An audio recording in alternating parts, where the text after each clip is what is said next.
What's going on, everyone? This is Sheets, and I have Adam Perry. Look at him in his collared shirt, all spiffed up, ready to tackle this very, very big MLB card. A couple of announcements, past and present and future. I guess future. I'm seeing Bobby this Thursday, weather permitting. Yankees, Tampa. So we're gonna hang out. Um, Strange things in the MMA streets this past weekend. We were just talking about of the people who played 150 lineups, a grand total of one of those people was profitable. Um, it was a very, very nasty card as far as results goes, and that's just the way it is. The other thing I wanted to catch up everybody on was something that was going on last week with regard to SaberSim. Um, you know, Adam and I have been doing these builds like every day since Bobby's been around, and when the portfolio diversification tool was rolled out, we saw a very noticeable difference in that you weren't getting that 80% exposure to the stack against the chalk pitcher anymore. It was getting a much more diversified portfolio, and out of kind of nowhere last week, it just all kind of like flipped and it went back to the way it was. And Adam and I were saying, "Wow, what's going on here?" And right after we logged off, I went to the SaberSim forums, and believe it or not, we weren't the only one to notice. um, yeah, and so the SaberSim guys looked at it, and in their tech speak, they attempted to explain what happened. Basically, they forgot. I don't know. I translate that saying they forgot to click some switch or something. I have no idea what to do. The crazy thing is we caught it because of Showdown, not because of our main. That's it wasn't because of the watch, right? It wasn't because of the Nationals exposure, right? It was. We just thought, okay, maybe that's just what it is on this slate. Yeah. So apparently it went back to the more normal again, the a more diversified portfolio. But it was kind of cool to see the various communities kind of get together, and it was also good on SaberSim for really reacting and responding and always testing this stuff. So good for them as far as that goes. Okay, so I was looking at the weather for this slate, and I see this one one thing that Ron is putting out, saying that there's a derecho coming to Minnesota at something like 80 miles an hour. I don't know. I had to look up how to pronounce it. Derecho. It's like the right. It means right in Spanish, I guess. But it mean I don't know what it means, but there's that. But it's a yellow, and then Arizona and Detroit is a yellow as well. But here's the question: is it blowing in or out? Yeah, I don't know. That is a good question.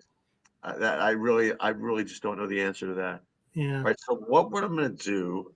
Boy, I can't believe I did this. I made my build already, and then I deleted the tab.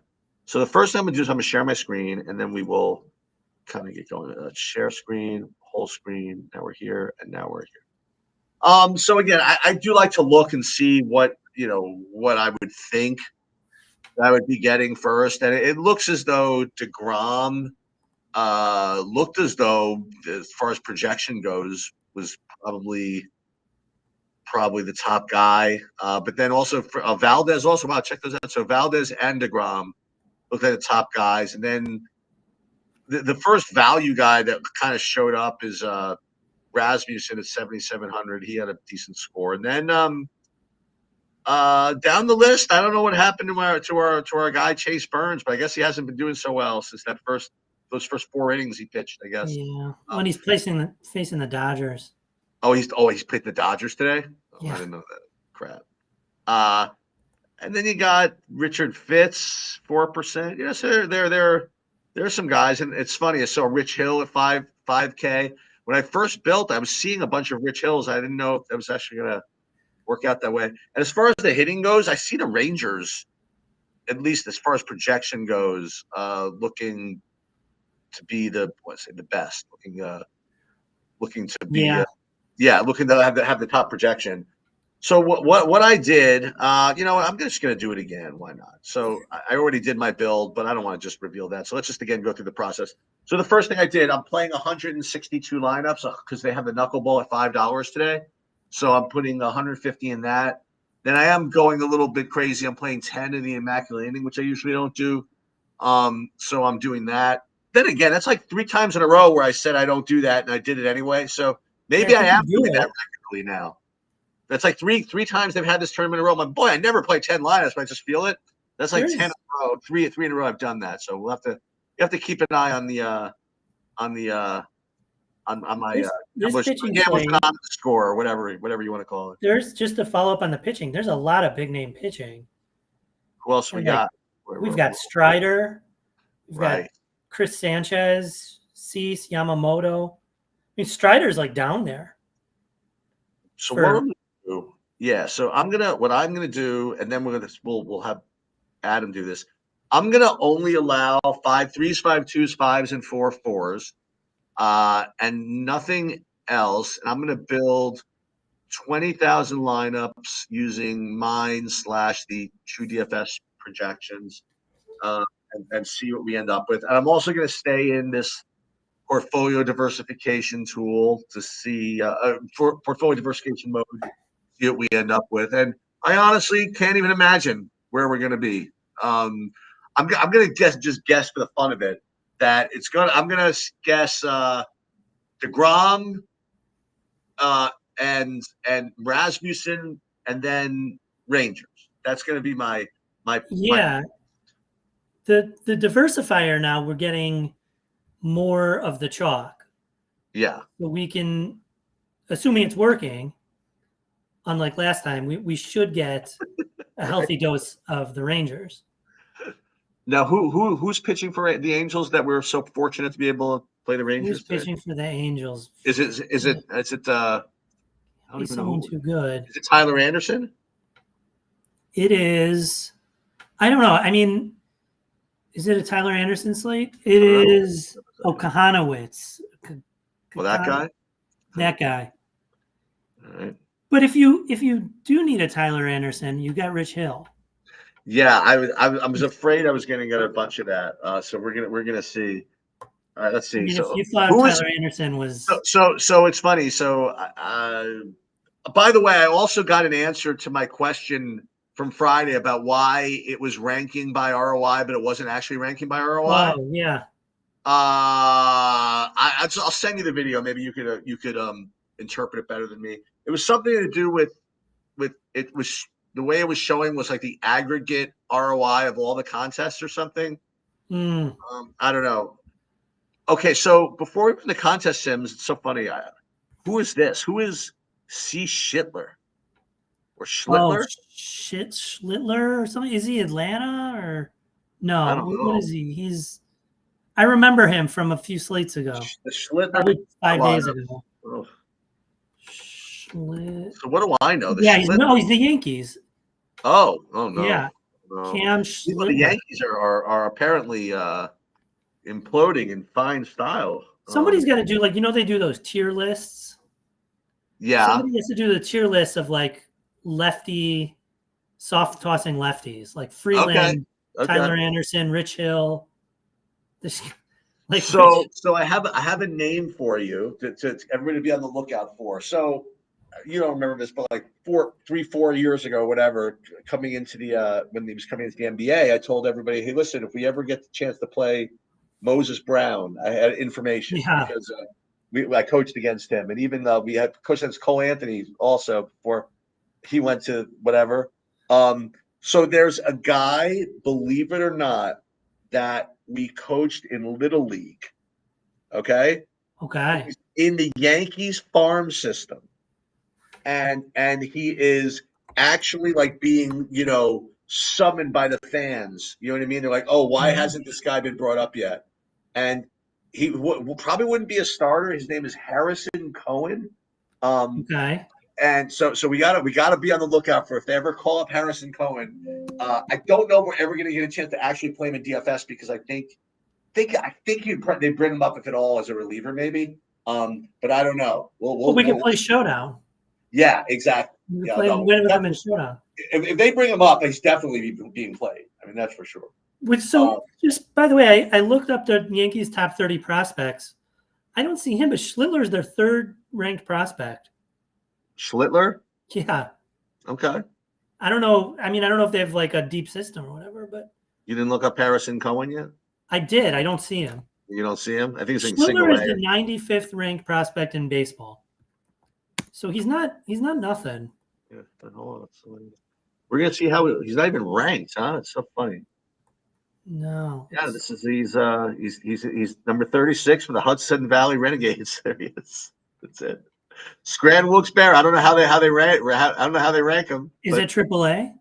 I doubt it. It is AAA. He's in AAA. Okay, so he's got a shot. He's 1-2 with a 1.82 ERA. There it is. No games started. 33 games. There it is. We're going to see. I mean, we'll see. There's a trade deadline and things are good. All right. So all right. When you rank these by ROI, before I even reveal this, I see some Yamamotos, DeGroms, whatever. All right, let's just see what we have here. Let's first, did we do the Sims? Did we do anything? I don't even remember what we did. So we sim this. Did I go into, I guess I went into portfolio diversification mode, right? I guess so. So let's go and see what we have. All right. Contests.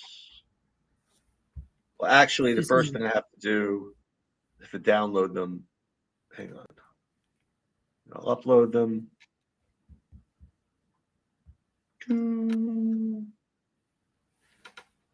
And okay. All right. Pitchers.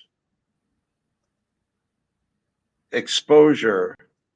Number one is, as advertised, Fran Bear Valdez. Second highest Sheets value score. First highest exposure. Followed by Jacob deGrom. Followed by Christopher Sanchez.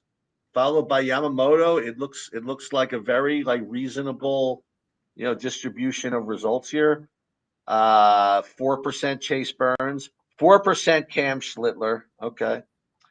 Let's see about the stacks. Huh. Atlanta Braves, number one stack. 25%, followed by 21% Dodgers, followed by 18% Texas, and with 5 mans, Atlanta and Dodgers. So Atlanta and Dodgers, top owned, with a pretty well distributed group of pitchers on DraftKings. Yeah, this is good. So let's go. I have 2 builds. Hold on. I'm going to stop screen sharing. Okay, let's share my screen. Okay. Share screen. Okay. So I've got 2 builds. So Goldie's projections. Okay. I'm with you on the Valdez and the DeGrom, but double the amount. Oh wow! Look at that. Yeah. And how many lineups did you build for? 150. Okay. Same as me, pretty much. I mean, yeah. So just way more of them. So a lot more concentration than you have. And then the stacks is pretty cool. I can't see. Hold on. So, as far as pitchers go, now I increased it. So you have how much there? Oh wow, 40 of both, huh? 40 of both. Yeah. Yeah. Okay. So way more, and then the stacks were directionally the same. I have Atlanta, Texas, Dodgers. Okay. But way less. You were getting 21% Atlanta. I mean, not way less, but right. I'm lower on all of them and way more spread out using Goldie's stuff. So again, the reason why we do this, by the way, again, it's like baseball is weird. I mean, I will almost never make a change like in a baseball build, like ever. I mean, especially post build. I will almost always just kind of let these fly. And part of it is also because you're also going to have so many opportunities to late swap anyway, that I don't know. Well, what's it look like here as far as the timing? Wow. A bunch of early ones, huh?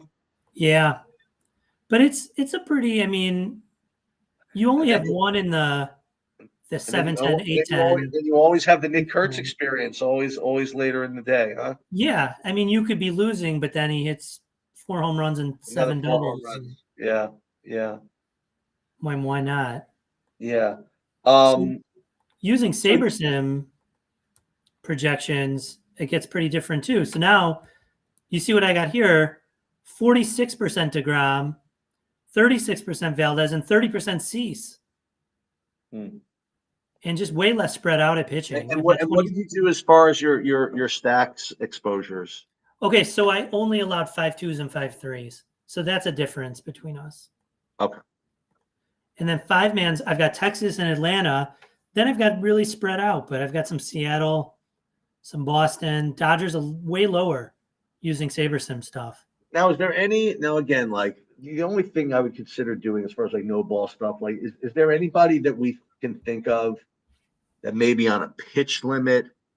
You know, that again, I didn't do any like really fundamental research on this because that's sometimes things that they don't do the greatest job as far as projecting. I mean, Yeah. because you know what, they'll put a kind of an okay median, but with no ceiling. You know, it's kind of hard. Again, I didn't throw that out there as like as a softball. I really don't know. That's the only thing I wanted to. So I don't really see much.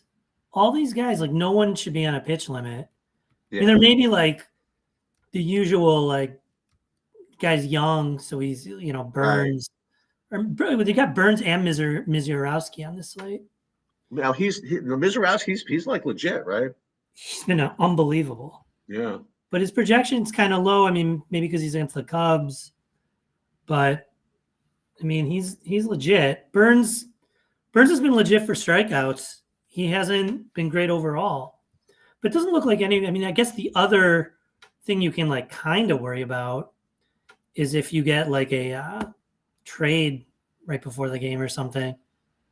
We're getting kind of close to the trade deadline. Now, what's that all about? When is the trade deadline? I think it's the 31st, right? Oh, really? You're seeing, I mean, I'm seeing like if you look at the underdog Twitter, you start seeing some trades and trade talks and things.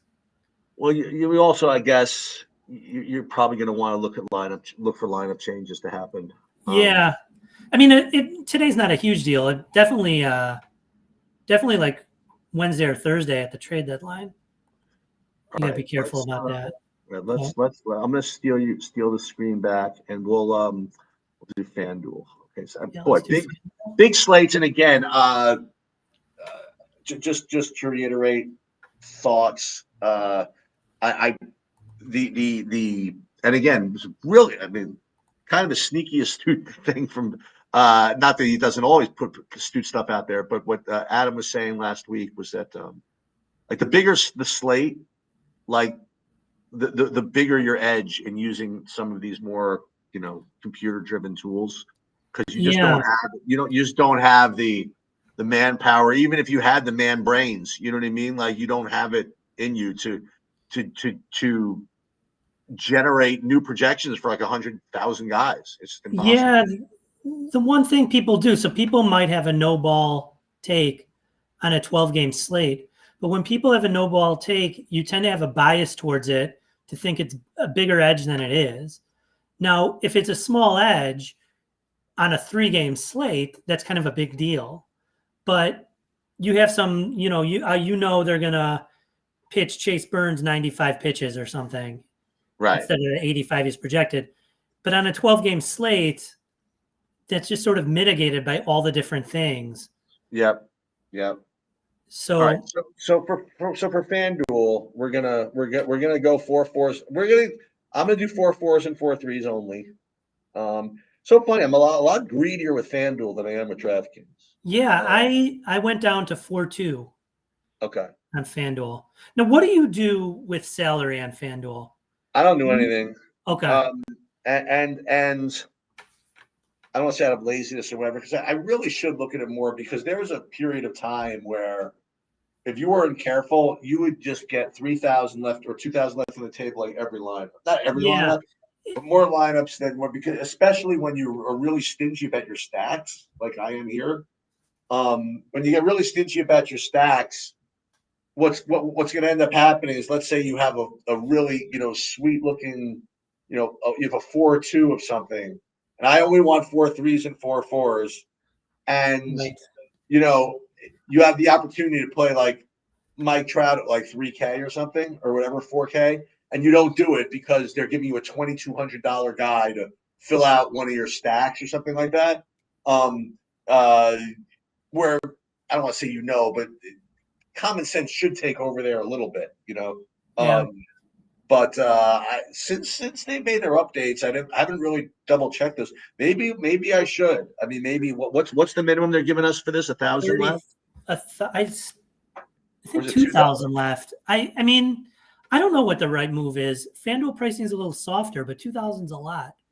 So I took it down a little bit. I'm not sure that's right. I just let it roll. You know what I mean? Like Yeah, if a lineup is going to leave 2,000 on the table, then it was for a reason. Like, I don't know. right.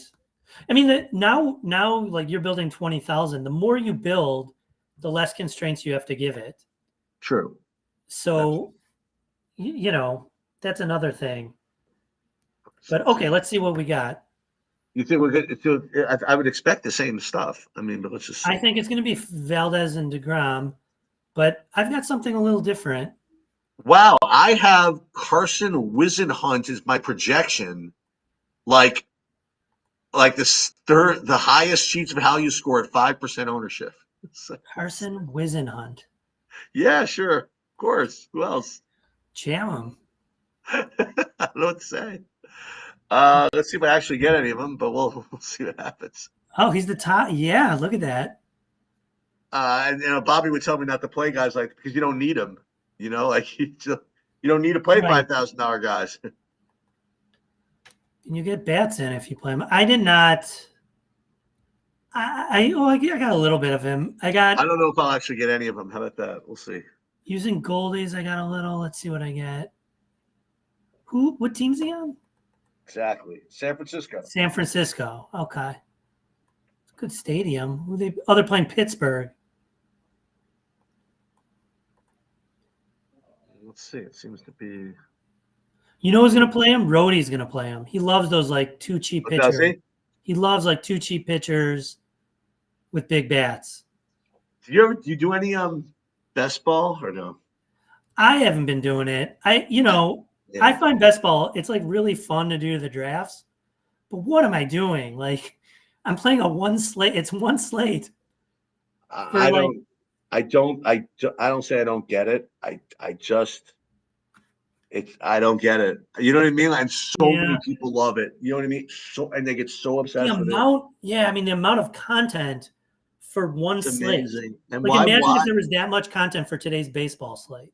and that's all it. I mean, then after the first week starts, I mean, like that's the end, right? I mean, like, you can't. Well, yeah, now Underdog has like second chances and Oh, right. 3-week ones and different types of things. I will say I think the playoff one is fun.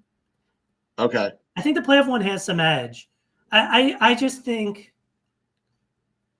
I don't know. I was playing it and it seemed like people built like it felt to me like what you're supposed to do is not try and get through, but just jam two teams that could play in the Super Bowl. And if you lose, you lose. But if you get a full roster of Super Bowl guys, you've got like the nuts. I Well, don't know. it's funny. I played a grand total of 5 best ball teams last year in the Millie Maker. I played 5 of them. It's just such a hassle. For me, I thought that you could just at this point just automate your drafting or something like that. But I guess it's not legal, I suppose. You can like kind of do it. You could have a list of your guys or something. But Yeah. the And crazy is like the people that do it for listen, baseball. and you know what I did? I just did it like you would expect. I just found I just kind of started drafting like top players, and the first opportunity I'd have to stack somebody in a week 17 or whatever, I would just do it, and just Yeah. I just did it. And I actually out of the 5 teams I played, I had 2 that made it to the second round or whatever. And if I had made it to the last to the next one, I would have had a real nice couple of low owned stacks or whatever. But then apparently that's now considered not optimal either. I don't know. I'm like so Really? far Week behind. 17 stacking's not I don't, optimal? I'm like so far behind. It's like ridiculous. Yeah, boy, it seems to me like that's the answer, right? You stack week 16 or It would 17 or think. both. All right, so let's see. I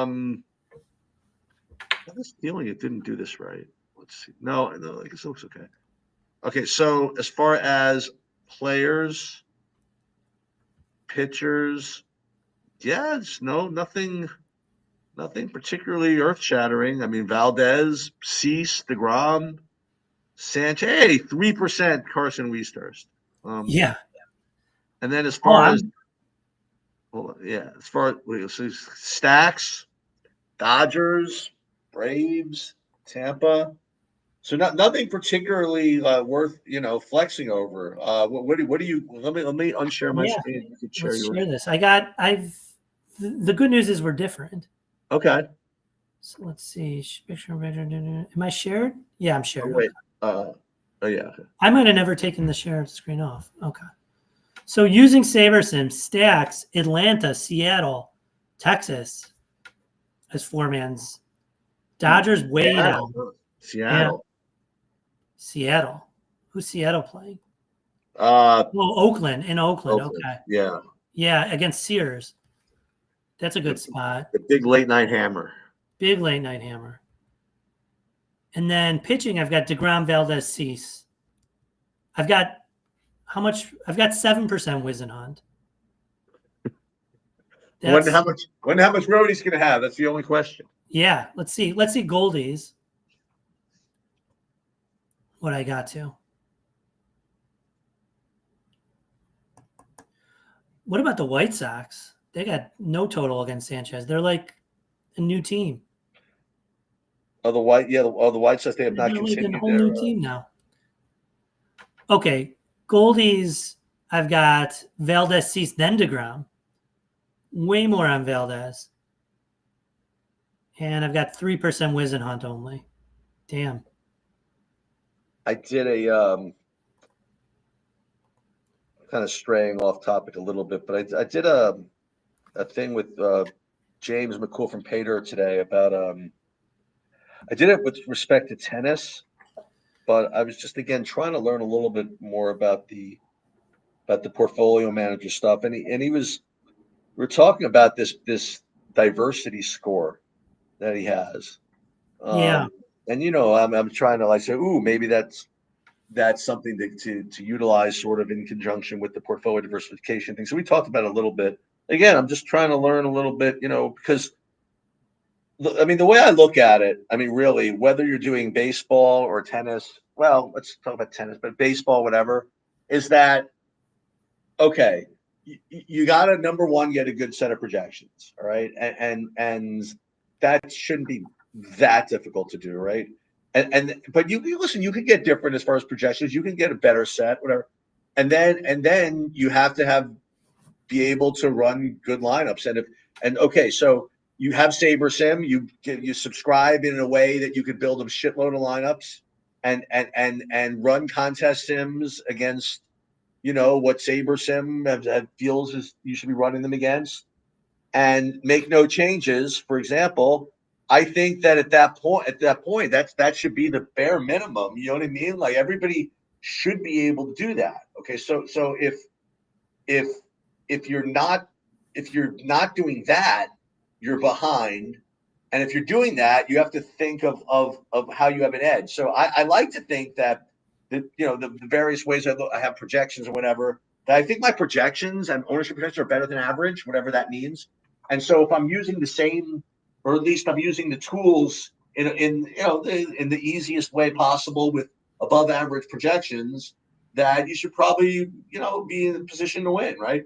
And then listen, then you can make changes with how you use the tools and try to get an edge that way. But that's why I still like to, I look, if not everybody, but if there's a large amount of people are going to be using a very similar process, yeah, you can get different with projections. But I don't know. I want to use the portfolio manager thing. That's why I also I even screwed around with the Ace Mine, those sims of like last year. I just kind of lost track of different updates, but so I'm constantly trying to you got to stay ahead of everybody else too. Yeah. Um, but you know what? It's also kind of cool but for the most part, people are still just getting way too stubborn and fancy with this with SaberSim even that, and they're just using it to get the stuff they wanted anyway. And say, oh, I know that they want me to do this, but I don't want more than 30% of DeGrom. And so they make that one change, and then the whole process is corrupted. Okay, it just is. So I still think there's decent edge there. Okay, let's get to the real big news. Is there any showdown today? There's no showdown. There's a late showdown. You got I got second last week when we did it. Okay. I had one. I was amazing. One swipe away. I didn't have Peralta. I had one guy who needed to get like a big hit in the ninth inning, and he hit it to the wall. It's like annoying. So you got second without Peralta. Correct. Pretty good. Correct. Because he had like 8-9 strikeouts, right? Yeah. But I had what's his name? I had Stowers in the captain, I think. So with the home run or something. Someone like asked in chat. Yes. What would be like a single entry in this early going? And here is my answer to you. You could see in my shared screen. This was my top single entry created lineup, or at least what I got given the portfolio. I got Rasmussen, DeGrom with the Braves. Okay, so let's try to catch you up to speed on the industry, Corey. So the answer to like that type of question, like 2-3 years ago, would be I would look at like the top plays and I would say, okay, who is probably the most conservative, team to play and pitchers to play. I would probably, hold on. So let me share my screen. Yes, hold on. Share my screen. Share screen and whole screen. Boom. Okay. So what I would do is I would pull up my projections here and I would say, okay, DeGrom, Valdez are the two highest rated scorers. Probably want to play one of them with, if I can afford it, both of them, but maybe something like Rasmussen. So probably DeGrom, Valdez, DeGrom, Rasmussen. It's probably who I would try to get to in single entry. And then you look at the stacks. I would rate them a lot of different ways, but usually modified stack score is a good way to combine both raw points, which you see here on the left. Like raw points, it would look like Dodgers, Braves, Philly, Seattle. And then here in the middle is basically points per dollar. And here, Texas, Houston, Pittsburgh. And this modified stack score kind of combines the two. So Texas, they have 13 points higher modified stack score than anybody else. So I would say Texas, DeGrom, and DeGrom pairs very nicely with Texas because he correlates well. So probably DeGrom, Rasmussen, 5-man Texas, and then you know what you do? Then you probably want to go and just pick maybe one-offs, maybe from here, like Taylor Trammell's 2,200. That's not bad, and fill in your lineups this way. And that was a pretty good way to do it, like for quite a long time. But now what you have with SaberSim is you build like 40 billion lineups, and they have the settings for you where they say, okay, you build 5,000 lineups, and given, like here's this contest tab, right? That when you upload your lineups, you have this contest tab here, and it says how many entries are in this tournament, what the prize is for first, what the prize is for whatever it is, and it tells you, based on that and what it predicts people are going to play in that contest, which of your 5,000 lineups is going to be put in there. So unfortunately, to answer that question now is just not to be glib, but I guess that's sort of what Adam was kind of saying. Oh, you want to know who's good in single entry? Well, this is who I'm getting in single entry, right? And that's basically what the process is nowadays.